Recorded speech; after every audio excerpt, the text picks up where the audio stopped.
Thank you so much, Nancy, for doing this. We haven't spoken in years. I think you've had like a really unique journey as a founder. I kind of wanted people to just hear the story. Well, now my life is totally different. I mean, now, so I live in Hawaii and I spend most of my time writing, or I don't know, any time that I would view as like work time writing. That was always an interest I had as a kid, even, but I figured I would do it like when I was retired and old. And then I was like, well, I guess I'm kind of retired and I'm working on like movie scripts, novels, and stuff like that. So it's really different from mobile SDK stuff, like B2B SaaS stuff. And it's weird how like I haven't thought about that stuff in a really long time. It's like, I don't know, when I was in it, it was just like everything my whole life. And now I'm like, yeah, this is just not that relevant to me. So your life changed drastically, and it sounds like in a good way, like, or we're both good. Like, was that good? Was this good? Like, do you prefer the life you have now? Yeah, I think so. Well, I think I started the company because I was like just not sure what to do with myself, Like so before the company, before Apptimize, which was the company that I was running that when I met you, I did high frequency trading. And that is also its own little bubble. I did it at a really lucky time for me. So I was really successful at that. And I was then kind of at a loss as to what to do next because I don't know. I think I was like 26 or something when I decided to leave trading. I still felt like I needed to do something to like leave my mark in the history books or something like that, but I didn't really know what it was. And I feel like there are a lot of people who have like a calling, and and often they're like in the medical space or like they're like a teacher. I don't know. Like those are the archetypes in my mind where I'm like, oh yeah, I'm supposed to be like those people who have this mission. And I've just never been like that. I've always just kind of floated around and been pretty happy to put my hand to whatever was there, but I never felt like I knew how to fix the world or even that the world was like that messed up or needed me to do anything. So that's why I started Apptimize, because I like kind of adopted the values of what I was hearing from society. Like, I was reading Hacker News and I like Paul Graham was like this oracle. He's like so influential of my generation. And like and the Steve Jobs biography had just come out and I was like so moved and I'm like, okay, I want to be like this guy. So I think I did all the Apptimize stuff to like chase this like fantasy. And then my life now has been like kind of more releasing all that stuff, which has been like hard for me in a lot of ways because like, my whole identity for a long time was built around achieving those things and like doing what I thought was impressive to people. And now I'm more like kind of having the life that I lived basically when I was a kid, like before I built a whole ego and like knew what being impressive meant. Now my life is really similar to then. I like used to read and write all day then, and that's what I do now too. So being a quant, I didn't know that. Like, I didn't, I guess you did quant for, it says on your LinkedIn 5 years. High frequency trading. That's Yeah. really stressful, right? Or it's not stressful. Is it as The stressful most as being a stressful, founder? I mean, I think I caused it to be stressful just because that's, like we just kind of invite into the world like what we're willing to do, I guess. Like at that time too, I was like, I'd moved to a new city. I moved from MIT to Chicago to do trading. And I didn't know anyone in Chicago except for like my coworkers. And we were all like just kids, we were all just in our 20s. We didn't have families or anything. And we just worked all the time. Like I was always at the office from like 6 in the morning because I traded fixed income instruments, which trade overnight. So there's not like an off time. They're always trading except for like 1 hour a day when everyone's kind of like, okay, let's relax. But that's just 1 hour. So you can like start as early as you want. and then you like, and then I would be in the office often until like, 10 or whatever. And we would just always all be there because there was like nowhere else to go. Like I didn't even have Wi-Fi in my house for like years because I like never even went home. And if I did, I would just like use my phone or something. And also during that time, my parents suddenly both got cancer and they lived in different states. So every weekend I would fly to either New Jersey or Pittsburgh to see one of my parents and like, hang out with them as they were getting treatment for their cancers. And that was my whole life for like years. And now I look back and I was like, oh, I think I was like autopiloting, like, just not very like reflective about what I really wanted. I just adopted the values of the organization I was in, which was like make as much money as possible and just like be a loyal child who like goes to hang out with her parents. I didn't really like reflect too much on what else I like life had for me. And that was like honestly a really enriching life. Like I could have gone on like that for a really long time. I don't know if 5 years was that long, but it was like a full career. Like so many things happened during that time period that had never happened in financial history. And now I feel like those events are frequent, where like every year it's like, whoa, this is like totally unprecedented, this thing that has happened. But those were really exciting times. And like, I feel really lucky that I was in that scenario, and because there was just so much opportunity to make a lot of money. And it was like, I think in an earlier stage, I would have had to like take years to kind of apprentice to like learn how to do this thing. But because it was so new and there was like, it was just the beginning of electronic trading and the beginning of those types of financial events, the field was just not very deep. So like a new person fresh out of school could come in, like I was like the top, like I traded the most volume out of like almost every exchange I was on. And that would be like crazy even a few years before that, because like I don't know, you just like would need to have learned more to do that. But like the stuff that I was trading and the environment we were in, it was like easy to really fast make a big impact if you were in the company I was in and like, just had this much time to just like focus completely on your work. But it was stressful in a different way. Like high frequency trading, the type that we did, like I don't know if you're gonna edit this because I feel like I'm just monologuing since you guys are muted. But like we Let's, never had a losing day even. Like it was, so it's not really stressful in the same way. Like, when they talk about like long-term capital management where they suddenly blow up and lose billions of dollars, those are not high frequency trades. It's like they're stuck in a position and they watch it like die and they watch themselves like not be able to exit it over a period of like months. They like can't do anything. Whereas for high frequency trading, if something is losing money, you can just turn off the model. And like you very rarely are in a scenario where it's like that stressful, unless there's a bug. Obviously, that's like where they get you. But like other than that, it's pretty under control. so you were there like early. I guess now there's so many developers doing so much in that space. Maybe it's harder Yeah. just because like It's they're way harder. I think I left at a really good time because I could feel it getting harder the year that I left. And there was a weird thing in high frequency trading where like my contract had this non-compete thing where they pay you to not work for up to a year. And it's based on your trailing 4-quarter bonus. So we were all very aware of like, oh, is it more profitable to leave or to stay? So there was always like that weirdness. It's just a totally different environment from like probably, well, definitely being a founder and or like tech generally. It was a big cultural shift to like move into tech. And trading is very just like about the money, even though like I love the company I was in and I'm like so thankful and all that, but it was still like people weren't that loyal. It was very like, oh, am I financially incentivized to do this thing? It would have been like immoral according to the values of that system to like do this thing that you were not financially incentivized to do.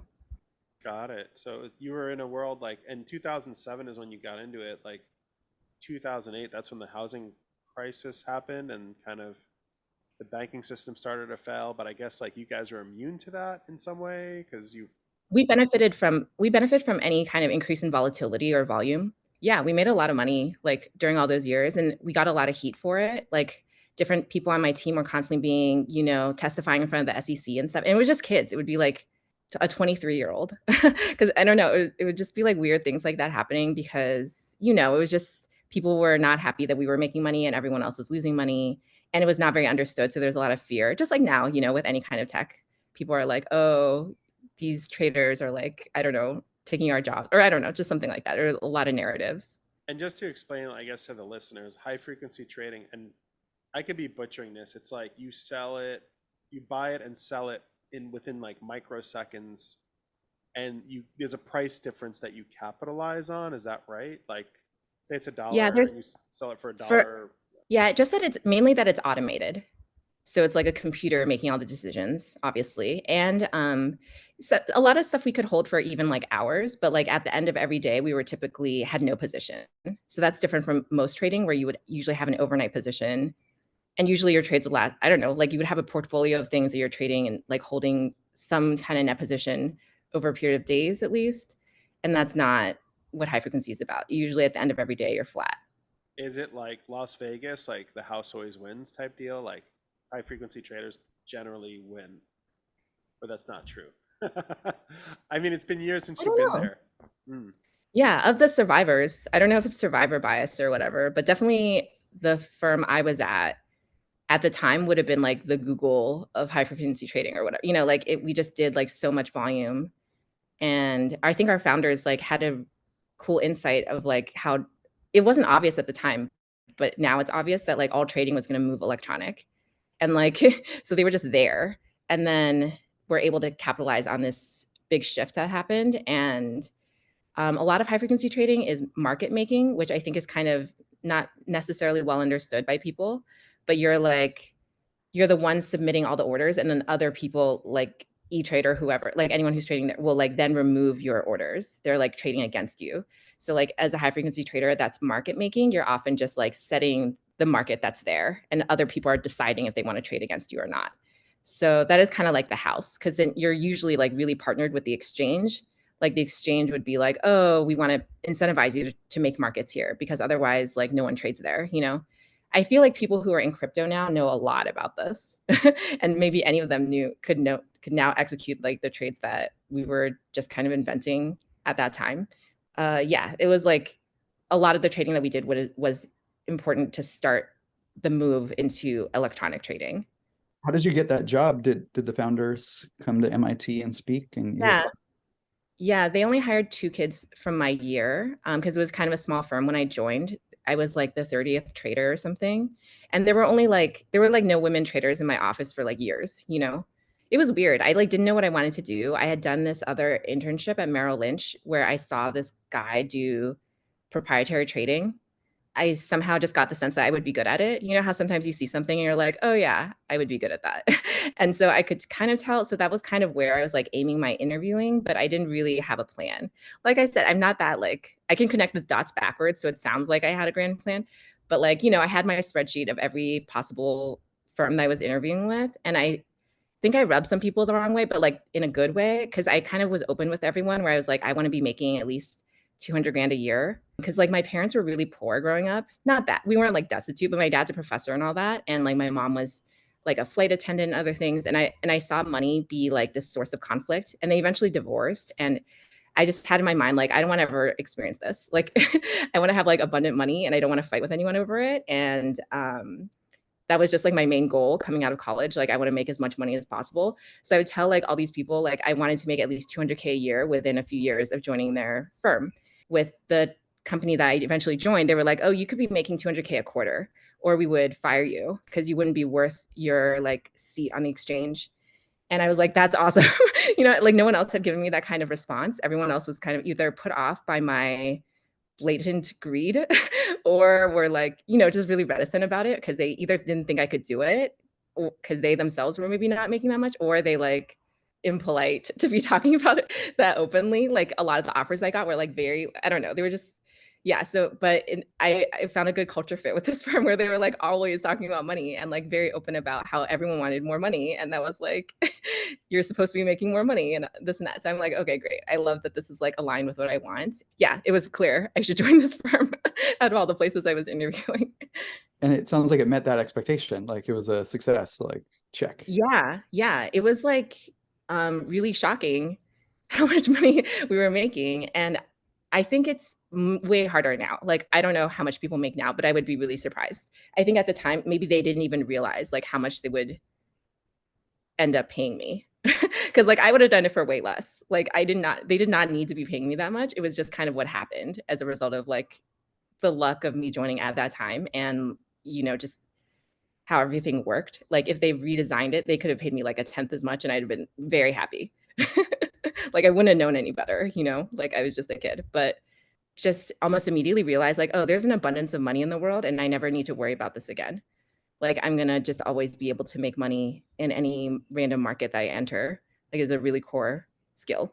You were prepared well, right? At MIT, you study mathematics and computer science. Did you feel like those skills directly applied to your work there, or was it different? Yeah, I think the environment of like the firm was really atypical in terms of different trading firms in that it had a policy of being really open and honest. That was one of our key values. Even having key values was like atypical because like I don't think most finance companies have like a vision or mission or anything or values. They just kind of like are like what I said, like make money. And of course, that was also our key mission, like make money. But I really remember they hammered in the values of like open and honest communication. And so for a person like me, I learned very quickly, whereas other other friends of mine who went into other trading firms are very siloed there. There's a lot of secrecy, and like people aren't really incentivized to help you learn anything because they're just focused on their own portfolio. So you'd be like competing with the guy who sat next to you, you know? And like to some degree that still happened at the firm I was at, but way less because we were supposed to be communicating openly about everything. And so you could learn really fast, and just that everything was changing all the time. One of my skills is I am really good at trying a lot of new things. I like iterate really fast, and I'm good at noticing when something's working and just trying out a new hypothesis and stuff. And so that was really good for that type of trading that we were doing. There's a lot of other places where like you couldn't run that many models or like put on that many kinds of trades at once and still like get meaningful results. But that wasn't true of the environment that I was in. So yeah, I think it just really was a good fit for what I was good at and what I was willing to do. What enabled you to run like multiple iterations, specifically in that context? Is it because they give you the sort of authority to run this? Like, Yeah, there was almost no supervision. As I'm saying this, yeah, there's almost no supervision. And then there was, so there's a lot of freedom. Whereas like just talking with my friends who are at other trading firms, they like couldn't just run their own models. They like had to, you know, like work with another trader and like come up with things and go through some kind of process, you know. There was like nothing like that with us. And also the types of stuff we were trading, they were all like pretty liquid products. So, or because we were market making, you can just like put out more models there. Whereas like certain types of trades, there's just not enough volume or liquidity in the market to like execute all of the different ideas that you have. You have to kind of like choose. But the stuff we were working on were like fairly liquid, or we were the market makers ourselves. So yeah, there was just a lot of flexibility to try a lot of different experiments. And like we were coming up with new models very frequently because of the environment that we were in, of everything changing all the time. Whereas now, I don't know how people operate now, but like before I joined, it had been kind of a different market environment, and you would have the same model for like at least months at a time, and it would still be like making a lot of money. Whereas for us, like suddenly the models would be not be making as much money, like, you know, within a few weeks or something. So you constantly have to make new models. And that also really suits my style of how to do, like, I'm just really iterative, and I like trying a lot of new things. Some people are more like they come up with a perfect like theory. I'm not like that. more empirical, based on like you have hypotheses about what might work and you try it and then just iterate based on what you see is working. Could you tell us the founding story behind creating Apptimize? So I moved to California from New York after I left my trading firm. So I led a team in Chicago and New York. And now I like when at the time I was like also kind of I think traumatized because my mother had died, and I was really upset about it, even though she'd been dying for years because of cancer. But I just was like surprised, even though like I just think I didn't really, I was in denial, you know? And so I wanted to do something meaningful, and I didn't know what it was. And I think that's the thing with Silicon Valley, especially for finance people, is it like is selling meaning. You know, everyone has their like great vision, and they have some kind of thing where like improve the world through blah blah blah blah blah, whatever it is. And so I wanted to do something that like mattered, so that I just didn't dwell on my impending death and all my sadness over my mom's death, basically. And I, on some level I knew this, but like I didn't like, yeah, I'm Enneagram 7, so I like really don't like feeling unpleasant emotions. So I kind of was just like, okay, I'm just gonna throw myself into my work. It's not this old work, so I'm gonna find some new work. And I still have that compulsion often when like I start to feel like anything like depression, anxiety, I'll start being like, well, I'll just work a lot, and then that's going to solve this problem. But like it just kind of delays it in some ways, or like amplifies it. It comes out in new ways. But like that was me being like, okay, there's a lot of stuff to work on in Silicon Valley. I found my co-founder through a mutual friend, and we just had a lot of different ideas. And I always had an instinct for how to pitch things. I feel like our founding story is not like the magical. So I had a founding story that I would pitch to investors, which was very like, oh, like, you know, I just have this love of data and like I have this background in like big data analytics. And we just like, and my co-founder was really like, had worked on like the first versions of Android and stuff. So we decided to come together to do this mobile A/B testing thing. And it's like our destiny, you know, because that's like the kind of just so story that like people want to hear founders tell. Was how I felt. So that seems like, oh, it's my destiny. But really, we had a lot of different ideas that we were trying. Everything from like this like mind reader for babies, because I really like we would buy all these machines that like, you know, where they would like, I don't think they're as in vogue now, but I had like every model of that type of machine that would like listen to your brainwaves and like to, you know, different marketplaces. And then the A/B testing for mobile, one of our friends was like, oh, Optimizely is doing really well, so you guys should do this thing for mobile. So it was as simple as that. And when I heard the idea, I was like, yeah, that I can see how that's going to be easy to fundraise for right now, and it's easy to pitch. Because like, you know, I think all founders have like some instinct for what's, or at least salespeople have a good instinct for what's like pitchable. So I'm like, okay, I'm gonna pitch this thing. And then like, I think we just kind of greedy algorithmed our way to that, because then we applied to YC with that idea and got in. So we're like, okay, I guess this is our idea. But it wasn't like, we could have done a lot of different things. I think we were just both excited about what it would be like to start a company. And we found that out. And like, I think I really listened to my MIT friends. And now it's kind of funny because I would be like getting mentorship from someone who, what it was like as a seed level, I'd be getting mentorship from someone who is like Series A, you know? And now I'm like, but it's so funny. I should have been like trying to get advice from someone who would like IPO'd their company or something, you know, or like gone all the way or like just a little further. But I was like very focused on just the next step. I kept being like, oh, if I just get it to this next step, then everything will be fine. And I even remember like telling my co-founder, like, oh, if we just get into YC, we'll never have any worries again. Like it'll all be fine. So I think that's how we went through it. And now I look back and I'm like, oh, I see now like the pros and cons of having done it that way. Is there anything you would have done differently? So much, but I don't think I could have. Like that was just the level of awareness I was at, you know, like that was who I was. I would have had to be a totally different person to like even realize like consciously like, oh, there's another way to do this. I mean, they talk about it at Y Combinator where Sam Altman says, oh, you should just raise $1 billion if you can and just start that way. And like it took him that first step, which was just doing his first company, Looped, which, you know, he sold, but getting into YC, he needed to do that. So there's a path. It's hard. I think if you got a like an exited public CEO, I don't know if they'd give you the right advice. They might be like, just raise Yeah. $400 million and you'll be great. You're like, what? I don't, I don't know. Yeah, I think it was obvious that like you couldn't really listen to anyone's advice, because even at the time when we did YC, like they were giving us contradictory advice because they didn't really have a B2B company yet. Like they had Dropbox sort of, but Dropbox was still actually very consumer focused at the time. So like I don't know if anyone even knows this, but I remember like we had our group office hours and people would be telling us literally opposite things to do. So it was obvious like, oh, we can't just listen to this stuff that they're saying. Like they're very dev focused, and most of the companies coming out of YC at that time were B2D. And we were not trying to be like that, but they were really pushing it because there was a narrative for why a mobile SDK like A/B testing company should be B2D, but we were already just kind of realizing like, oh, that's not what we want to do. It's more B2B. So then I don't know. It was more like, I don't know how I could have been different. Honestly, I think now, like looking back, I would have told myself to like actually just feel my emotions more. I think that was like the main unlock for me later in life, which we probably got through that group, right? Because we were like, it was different. It was more touchy feely. That like that's another center of intelligence and information that I just had no awareness of. Like I'm a naturally really cheery and like productive person, so it's really easy for me to like ignore huge swaths of my emotions for years. And now I see like, oh, if I had felt into my feelings more, it would have been like, oh, is this like the right thing to do?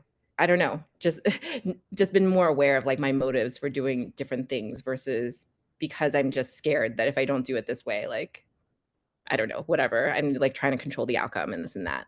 Was there like an example of that where like you didn't trust your gut and you did? Yeah, a lot of well, a lot of hiring, you know, because like my first team was all MIT kids, and a lot of them had fenced with me on the fencing team, so like we knew each other really well and like knew how to be a team. But like none of us had done a startup or A/B testing or like any of the stuff we were doing before, right? So then different VCs would be like, especially after the Series B, we're like, oh, you need to hire experienced people, and they're not going to be as smart as you guys, but they're going to know a lot more. And like, you know, I'd hear this advice and I'd be like, well, I guess that makes sense logically. In my gut, I knew like this isn't going to work. Like, but just I just wasn't sure. Like I didn't really trust myself, and I figured I'd do like the smart thing, and I didn't want to be blamed for like, doing it the wrong way. So everyone's telling me to do it another way, and I'd be like, okay, fine. And then I'd hire like someone who was clearly not a cultural fit, but who had a lot of experience, who had the pedigree and seemed to have done the exact thing that we wanted them to do. And I would be so afraid of failing at that point that like, because after Series B, I was very focused on just the Series C or whatever the next step was. And it was no longer really about like, product innovation or anything. It was more like just hitting these sales goals. So I was very like, uh, just really just scared of failing. And but I wasn't feeling it. So I was more of just trying to control everything. And I'm like, oh, I remember telling people like, oh, I would hire the devil himself if he could like hit this goal. I like really didn't care anymore about a lot of the things that if I look back, I was like, oh, I started the company because I wanted to like go on an adventure with friends. Like I wanted to have fun and like invent this new thing and be like Steve Jobs. And instead I just like threw that all away to be like, okay, what do we have to do to like hit the next milestone? And we were working with people that like just weren't in a good spot for them or for us. And like, yeah. And then I was in this cycle of like having to hire new people, like really trying to manage them, doing everything I thought that I needed to do to like get them up to speed. And then still knowing in my gut that they were like kind of doomed. And then being like blaming myself, being like, oh, but I'm like the fault. Like if I believed in them more or something, I don't know, empowered them more, somehow it would work. But I would also see like that's just not true. Like I just didn't actually believe that. I was like, they're just not able to do that. So I don't know. There were a lot of hiring mistakes I made just because I didn't want to be blamed for making like the risky hire, and I went with the safe one who had the right pedigree. And now I can see like, yeah, I just trust myself so much more and would just feel my feelings more and be like, oh, I'm making this hire out of fear and not because I'm actually into this person. So you knew even before they got hired, they weren't the right fit. Because it's just saying some of them. Yeah. And you just did it because I guess you were getting feedback like this is the person you should hire. And then you saw other people and you're like, these are the people I should hire. But investors or other employees or other people are telling me that I should hire this person. But like you knew immediately or like, was it like weeks after? No, I would always know. Like I think that's what I'm saying with like if I learned to feel my feelings or like value them more, I would have known better. Because like each of the roles that I was hiring them to do, I knew better than anyone. Like I had been just doing that role, and I had taken us to where we were. And I didn't want to keep doing it. So part of me was very like, oh, even if they suck compared to me, at least I don't have to do this anymore. But I knew what it took to like do this role. And like I knew more than anyone else that I was talking to, even though some of the people I talked to were like way more accomplished than me, way better founders and all this. But like that specific thing, like I knew the best. But I still didn't trust myself because I just like didn't really want to hear my feelings. And I didn't want to live in the uncertainty of like, oh, what would I do if I didn't listen to all these people? Like I didn't want to enter that realm, because then I don't know, I would have had to like figure it out on my own and do this other thing on my own, which just was scary somehow. So I would be like, I already know like they're not the right kind of person, but I'm gonna go with like just what everyone else is saying so that I don't get blamed for making this hire. How did your education and experiences there shape your entrepreneurial journey? Oh, interesting. Well, I hired a lot of MIT people. So I think it was obviously great for the network. And like, just even getting into YC, it was like a lot of our MIT friends were alumni who helped us. I think it shaped my aesthetics. Like I kind of felt like now I'm like, wow, we chose like an unnecessarily difficult path of what we did. But I was like, oh, like always priding myself in how hard our product was to make. And like just we had so many patents, there were so many things that we did that like I think were unnecessarily hard. Like we could have chosen a much simpler thing to do to like, and in some ways it was like a good competitive advantage. That was a moat for a while, but like it also had a lot of costs. And like I think I also still have this bias where I like really, really like smart people and I'm easily like swayed towards someone who has like really high intelligence. So like that was like an unlearning where I like learned to appreciate that intelligence can also be like this weird trap. I see it in myself too, where I'm like, I can talk circles around people. So I like can convince anyone, like myself at least, of like any random thing. But like then if I listen to just common sense, I'm like, oh yeah, that's like not true. This thing that I'm like going towards. So yeah, there's so many things. Like MIT is like such a big part of me, and even all our values, like we're really scrappy because I think that's the culture that we had at MIT too. And also at MIT, no one pays any attention to you. Like there's no like hand holding, and it's a pro and a con. But that's kind of how we were at the company as well. So like everyone had a lot of latitude to just do their random thing. How were you when you were actually at MIT? Where were you? It's kind of on an emotional level, like, 1 to 10. You mean my emotional awareness? No, kind of your feeling of like happiness and joy. Oh, see, it's hard to say because I'm always a naturally cheery person. It's hard for me to like say that there was any time when I wasn't happy. But now actually looking back, I think I was kind of depressed. Especially like senior year. I remember really longing to leave. I think I can tell I'm depressed when like I skip a lot of class and stuff. Like I did this in high school too, and I could see myself doing it more in MIT over the years as like entering senior year, especially. I'd just like not leave my room. So yeah, part of it was like not that pleasant, but I didn't really experience it fully. I just would like, I don't know, distract myself in some way. Another question for you. I guess to kind of change the topic in this, but you raised a bunch of money from investors. You took that track. A lot of people are scared to take that track, like, because you're kind of, at that point you're obligated to people and like making sure their money, they can have a good outcome and whatnot. Like, you had a bunch of investors, like in your Series Seed A. What was some of the best advice or like investors that you liked working with, and like who did you really respect, like after you went through that journey? In the end, I appreciated all of them in different ways. It was just funny because for a long time, like we were at each other's throats, and the villain kept changing. Like at some point, I'd be like, "Oh, this investor sucks," but then later he'd be like my ally, and then some other investor would be the one that I hated. Yeah, they all had. I mean, the first thing that came to mind was I learned a lot weirdly from a late stage investor, Glen Capital. I think they had like just a way of putting things that was like would distill the essence of that thing. Like I don't think they were like that interested in operations.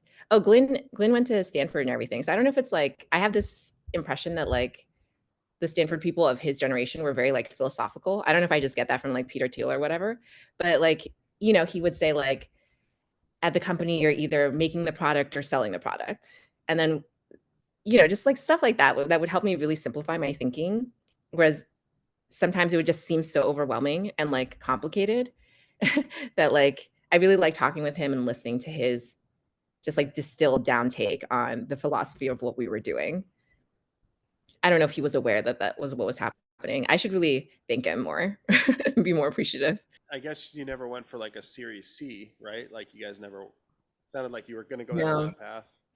it was crazy. Like at that time, I was even like pitching an ICO. I don't know if you remember, it was like ICO time. We all like all the VCs, we all like talked to some consultant that one of them knew who like knew a lot about ICO. I think he was a lawyer or something. And he was very like, oh yeah, you could totally ICO. And I had a whole pitch for it that made a lot of sense, but was bullshit. And then I just kind of like got scared. Like I even went to China to pitch it. And then I just got scared. I was like, oh, they're gonna want me to like stay and run this whole like thing for much longer. And at the time I was already like, I'm really tired. I want to like leave. Yeah, I just started to get scared of like actually pitching this whole new big vision. Cause like a lot of pitching for me is like pitching my own excitement about the thing. And I didn't want to like pretend I was really excited about running something. I don't think I'd be capable of that when like I really just wanted the money and then to leave. So I was like, okay, I'm not going to pitch this ICO thing, even though there was a lot of money interested in that time. Oh, so you could have went that path. You're saying like down an ICO route, like, and actually have Yeah, done. I think anyone could have. We even talked with like some of our partners. We were like, oh, we could like go in on this together and like, yeah, it was really funny.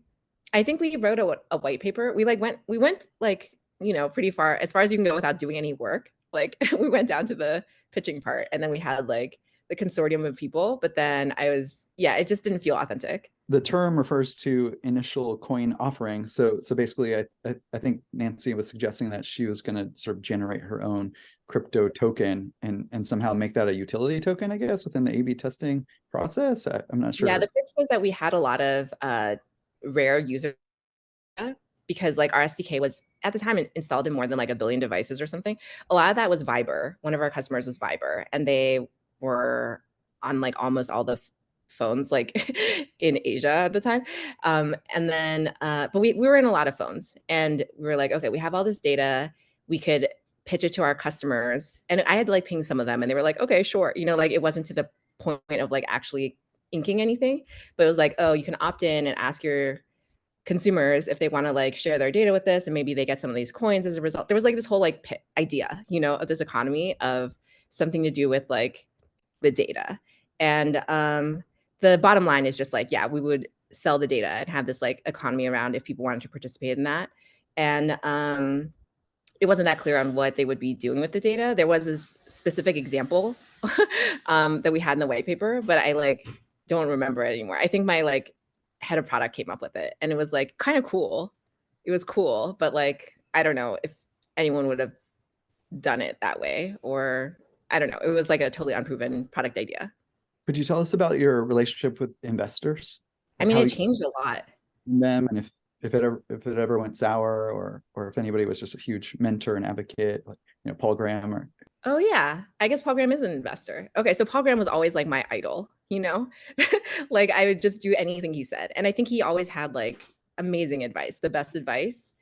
And he was really good at like just always being on my side, but also like not being like too seduced by my enthusiasm. You know, he always just like saw everything. I think he's immune to a lot of like the random hype stuff. And yeah, so I love Paul Graham. And then but he's like, I didn't even think of him as an investor. He was more like our like buddy and God, you know. And then like all of our seed investors, they were like useful in different ways, especially the founders. I remember some of them I would like ask to join the board or something. Although we never ended up doing that, but like I really respected them as founders and thought they were really benevolent, and like seed investors don't have any actual power. I think I always had like control issues. So immediately with the Series A investor, I did a lot to make sure that I maintained control of the board, had effectively no power. And so our board meetings were just like me and him, and I didn't fill the other seats or anything. And then this ended up creating issues where like he turns out does not like having no power and being just ignored.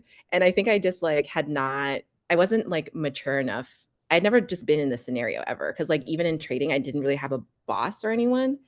The closest would be like maybe the trade floor leader who would like look at risk and stuff, but it's not he was like watching me or telling me what to do, you know, or like telling me any goals or anything. So yeah, this was like just a weird new experience for me to have someone who thought that they like had any influence on me or like felt entitled to like have a say in what I was doing, and that was really not rubbing me the right way.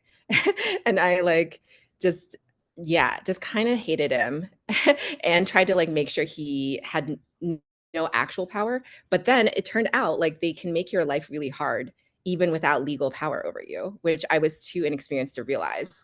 Um, and then yeah, so I learned this the hard way when it was like, oh, actually he can like, you know, refuse to sign the Series B term sheet unless I give him these other things that he wants now, or like whatever, like things where I'd be like, what the fuck? So obviously they like enraged me when he started to do this. But now I look back and I'm like, oh yeah, I see how he had been systematically ignored and felt very unheard. So he felt like he needed to do what I viewed as a hostile act. But like he felt like there was no other way to like, you know, get his voice in. And he, from his view, it was like very important to like do these things that he, you know, just thought were important. So I very slowly like learned that even if you legally have control of the board, it's not like that simple. Like they still have ways to make your life hard. And it's much easier if you have everyone on your side. And that's like an investment. Like you actually have to build a relationship with them. And I remember he wrote in my 360, like, oh, she initially starts with having a lot of credibility, but then she stops, like once it's lost, she like never tries to repair it or something like that. And I was just like, yeah, like at the time I was like, yeah, why would I try to like get credibility with you? Like I just didn't really understand. Then later I was like, oh, okay, I see, like just even as another human, basically, like I should have just respected you like on a personal level and not just been like, oh, you're like useless to me. So like forget that. I'm never going to tell you anything that's going on. Yeah, that was a pattern that repeated a few times with different investors until I finally like understood what's going on. And then I had a, I think I guess a 180. Like I don't know, now we're like friends. It was funny because after the company was sold and everything, I remember hanging out with my Series A investor who at the time, like, and for a long time, like a lot of my executives still hate him because they didn't like see it through to the end. Like they left or got fired or whatever before like we had our relationship change. So they only saw him as the one who like hated them and wanted them to get fired. Yeah. So they still hate him. That's funny to see. But like, yeah, I remember talking with him after everything and asking him like, oh, how have you, like, when did you see me change? Like, you know, what's your feedback for me? Because at that point we'd known each other like, I don't know, 8 years or something, you know, he'd like had major changes in his life. Like we both had. And, like he'd had a child, like, I don't know, like so many things had happened in our lives that were like not the company that was like a lot easier to like connect as humans. And he was like, oh, I think the biggest change for you was when you like read this book on compassion that, you know, Stanford has that like school funded by the Dalai Lama. I read some book associated with that about compassion. And I remember doing this exercise where in the book it says like this guy would get really mad when he saw George Bush on TV. So he did this exercise to like imagine his dad's face instead of George Bush's face. And it helped him have more compassion. And so I did the exercise on my VC where he'd be talking and I'd imagine my dad. And I was like, oh, I feel a lot better like talking to you now because my dad is similar where he like doesn't really know anything that I'm doing day to day, but like he's still curious and has like random questioning energy. And I don't feel upset at him for like trying to tell me what to do or anything like that. I'm just like, oh, this is just like how he is, you know? And like then I told my VC I had read this book and done this, and he agreed. Like it had really changed our dynamic. Like I no longer just viewed him as like, I don't know, my oppressor or enemy or like as an idiot or you know all these other judgments I'd had of him. I was just like, oh, he's just another dude. Like he's just a guy where our incentives are basically aligned. There are some places where they're very not aligned, but we can just like kind of talk about that. And I don't have to be like maneuvering. Like I don't know. There were so many schemes I had to like keep him from my view like away from me. And now I see how it's just like they were causing a lot of problems like doing it that way. I could have just like connected with him on a more human level and avoided a lot of these issues I was like trying to solve using like legal loopholes and stuff. Would you say like just what's the best way to keep up to date with your investors and keep them in like good graces? Like just check in with them, or if they ask for Oh something, just God. give them. I don't know. I mean, probably the opposite of everything I did, where I would like avoid their calls and emails. And they get really frustrated and be like, I don't know why you're not calling me back. And I'd be like, why would I call you back? I don't enjoy talking to you. You know? But then like, yeah, so just the opposite of all of that. Got Like, it. To just respond yeah. is what you're saying. Just respond to like a question. Yeah. And just like, you know, find out how to enjoy interacting with them. Like see how you can value them, even if they're just different from you, you know? Where was kind of the emotion coming from on the desire to avoid him or kind of look at him as an oppressor? Was it coming from like fear, like he might mess up your company or like judge you, or was it Yeah. like you mentioned the control thing, like you have trouble like letting go of control, like you didn't want Yeah. him steering the ship towards like a iceberg or something, or what do you remember what Yeah. your I think it's all of that stuff. I think he had a bunch of ideas I thought were dumb. So then I was like, oh, I just instantly judged him as like, this guy is like useless. So I need to just like keep him as powerless as possible. And then I think, you know, I'd heard a lot of horror stories about investors. So I also had this like innate suspicion of them, or not innate, but like from the very beginning, from YC, like like very Steve beginning, like Jobs they're not on getting our team. fired, right? Like Steve Jobs getting fired from Apple early days. Totally. Yeah, totally. All the tales I'd heard, it was like, "Oh, they'll stab you in the back for $5. Like, we can't trust these people." And then yeah, I don't know. I think it and it's the control thing. I think it's just my nature. Like, if someone tries to tell me what to do, my first response is like, "What do you know? Like, why?" Even like my doctor, like even coaches, like people I'm paying to tell me what to do, I'm like very suspicious. Yeah, we've got like maybe four. Well, we have a couple minutes left, but we didn't want to take all your time. But I guess a question for you, like, say that there's like a younger version of you, like I don't know, 15, 20-year-old or whatever. Like, what's some good sage advice for someone that's up and coming? Because you've done a lot in your life. You went to MIT. You like worked at a really prestigious high frequency trading firm. You started a, I mean, I guess what would be like some advice for people like looking to go down these paths that you've been down? It's weird because it's how I wrote my movie script. Like I was thinking like, oh, what would I love to like watch as a younger version of myself? So I like have a lot of ideas in there for what I think I would have been able to receive and willing to receive at that time. I think it's just like there are a lot of things that I felt like I had an obligation to try to do because of my privilege, just the potential of what was out there that weren't like really things that I wanted to do. It was just to like try to impress other people that were like imaginary. I don't know. Yeah, it was like not true to me. I think the only advice I could give my younger self that she would have been willing to hear is like just to know when you're doing that. Like you can still live your life that way and live a great life that way. Like it's not like bad that I did those things, but like yeah, just have some awareness of like why am I really doing this thing? Is it because I think I'm supposed to and like I've adopted the values of whatever books I read and like, you know, wherever they came from, or do I actually feel like this is going to make me a deeper, more alive person, or you know, whatever it is that I actually really want? And like and also to be okay like not knowing the answer. I remember like as a kid I would already be like, oh, my mission in life is like blah, because I just felt like I was supposed to know, because I was really impressed by people who did know. And now I'm like, yeah, maybe I'll never know what it is, and that's okay. Like I can just my mission can just be to like be okay with the unknown and get more comfortable with the uncertainty, and not be like trying to make myself into these things that I'm just not really. Like maybe I could be, and maybe I could do a really good job of pretending, but like I don't know. They in the end doesn't really make me that happy to like be pretending my whole life to be something else. Where's your focus now? I know you're in Hawaii, and you mentioned that you spend a lot of your time now reading and writing the movie script. But what's what's important to you now?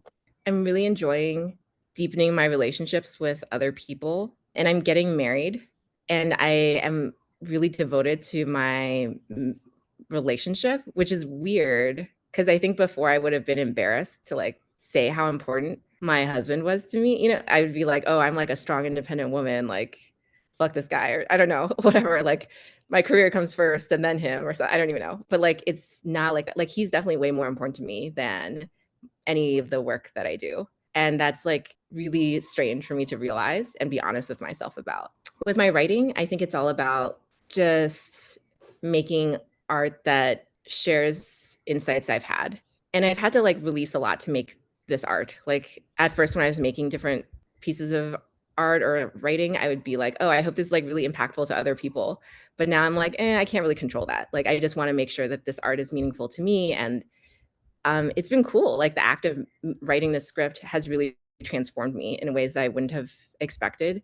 So now I'm like, oh, I still prefer that it be like a wildly successful movie and all this, but like even if that doesn't happen, I see how it's enough that I've done this, which was really not my attitude, like about other things I've done in the past. So I guess it's just like living my life and loving people more and learning to see myself in deeper ways, like understanding myself more. What advice do you think your mom and dad would kind of give you for, the next 10 years going forward?